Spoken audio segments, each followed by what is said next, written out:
नर्ला specific public school रे 14तम वार्षिक उत्सव अनुष्ठित। वर्तमान उत्सवर ऋतु चली बेले विभिन्न शिक्षानुष्ठान गुड़िक वार्षिक उत्सव मान अनुष्ठित होइछि।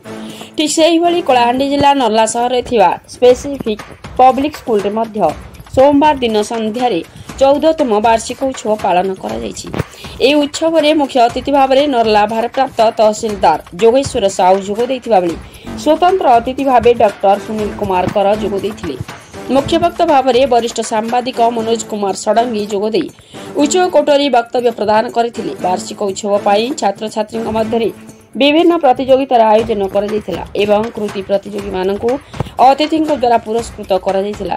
स्कूल छात्र छात्री द्वारा प्रदर्शित विभिन्न रंगारंग कार्यक्रम शीतुआ राति विलंबित समय पर्यंत उपस्थित दर्शकों को बांधि रखिथिला। नर्लारू जगतराम साहू सह दीपक ठाकुर रिपोर्ट मसीहा न्यूज।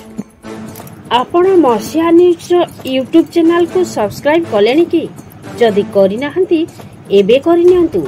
एहा सह मसीहा न्यूज रो फेसबुक पेज को और ट्विटर को फॉलो करंतु। ता सह मसीहा न्यूज रो ऐप आसी गलानी निज मोबाइल रो प्ले स्टोर रो डाउनलोड करनियंतु। जय जगन्नाथ।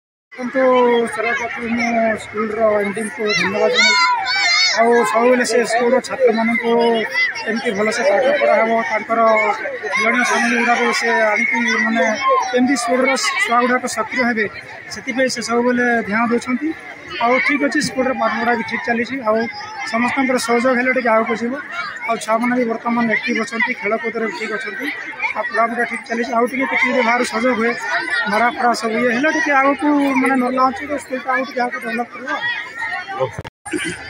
स्पेसिफिक शिक्षानुष्ठान अत्यंत संघर्ष एवं विभिन्न षड्यंत्र को सामना कर मैनेजिंग कमिटी अध्यक्ष समस्त शिक्षक और शिक्षार्थी अप्राण उद्यम कर मनीष कारखाना तैयारी तार परमाय को 14 वर्ष को नहीं सारी 14तम वार्षिक उत्सव बहुत भल ये छात्र छात्री मैंने अध्ययन कर श्रृंखलागत भाव में शिक्षानुष्ठान निश्चित भाव में प्रशंसनीय। एप्रति जदि आम लोकप्रतिनिधि निर्वाचित जनप्रतिनिधि मैंने किसी सहाय हमें ताहले विद्यालय दिने न दिने नर्लारे गोटे सुनाम अर्जन कर आशा।